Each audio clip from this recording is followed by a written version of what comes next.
दिनांक 10 जून 2024 रोजी सकाळी 10 वाजेच्या सुमारास एक प्रतिष्ठित नागरिक आहे त्यांनी आम्हाला पोलीस स्टेशनला फोन करून कळवले की भारत स्टोन क्वारी जी आहे त्या स्टोन क्वारीच्या खड्ड्यामध्ये पाणी साचतं। त्या पाण्यामध्ये एका मुलाचा मृतदेह दिसून आलेला आहे। सदरची माहिती मिळताच आमच्या पोलीस स्टेशनचे PSI कोंडाळकर व स्टाफ यांनी त्या ठिकाणी जाऊन फायर ब्रिगेडच्या मदतीने सदरची बॉडी जी आहे ती बाहेर काढली। बॉडी बाहेर काढली असता सदरची बॉडी जी आहे अनोळखी इसम होता, अंदाजे 20 ते 22 वर्ष वयाचा वाटत होता आणि त्याच्या आजूबाजूला चौकशी केली परंतु त्याला कोणीही त्या ठिकाणी ओळखलेलं नाही।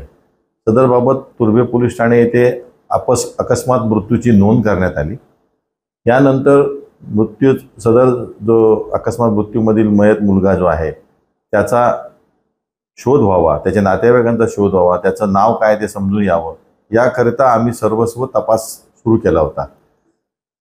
दिनांक 10 जून 2024 रोजी आम्हाला एक त्याचे नातेवाईक जे आहे ते आले पोलीस स्टेशनला आणि त्यांनी सांगितलं की त्याचं नाव जे आहे अमुक अमुक आहे आणि तो वय त्याचं 17 वर्ष अल्पवयीन आहे असं सांगितलं। त्यानंतर सदर मुलाची ओळख पटल्यानंतर आम्ही अशी माहिती घेण्याचा प्रयत्न केला की तो मुलगा जो आहे तो त्या ठिकाणी कशा पद्धतीने गेला, त्याच्यासोबत कोण गेलं, त्याच्याबरोबर काही घातपात झाला आहे का, या संदर्भात आम्ही तपास सुरू केला। तपास सुरू करत असताना घटनास्थळाकडे जाणारे जे काही CCTV कॅमेरे आहेत ते कॅमेरे आम्ही चेक केले असता त्यामध्ये असं दिसून आलं की 9 जून 2024 रोजी दुपारच्या सुमारास मयत मुलगा आणि त्याच्याबरोबरचे अजून 4 जण असे एकूण 5 जण हे घटनास्थळाच्या दिशेने जात असताना दिसले। परंतु सुमारे 2 ते 3 तासानंतर पुन्हा ते परत येताना त्यापैकी 4च इसम फक्त परत मुलं आलेले दिसले, 4च।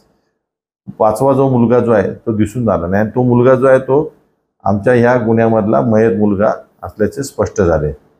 म्हणून ती मुलं कोण आहेत त्या मुलांचा आम्ही आमच्या गुन्हे प्रकटीकरण पथकाच्या मदतीने शोध घेतला। त्या मुलांना आम्ही ताब्यात घेतलं।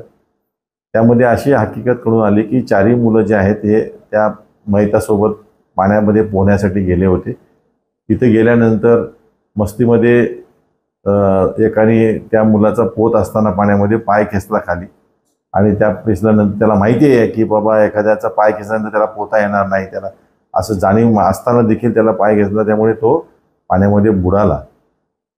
बुडाल्यानंतर त्याचा त्यांनी वाट पाहिली की बाहेर येतोय का नाही, म्हणून तो काय बाहेर काय आला नाही। शेवटी त्यांनी त्या ठिकाणाहून जाताना मयत मुलाचा शर्ट, त्याची पॅन्ट आणि त्याचा मोबाईल हा देखील सोबत घेतला आणि तीच मुद्दा आम्ही लक्षात आल्यानंतर त्यांना त्याच्यावरती चौकशी केली असता त्यातले जे 1-2 जण जे आहेत त्या दोघांनी त्या गुन्ह्याची कबुली दिली। त्या कबुली दिल्यानंतर दोन्ही मुलं जे आहेत विधी संघर्षग्रस्त बालक असल्यामुळे त्यांच्यावरती आम्ही योग्य ते प्रचलित कायद्यान्वये कारवाई केलेली आहे।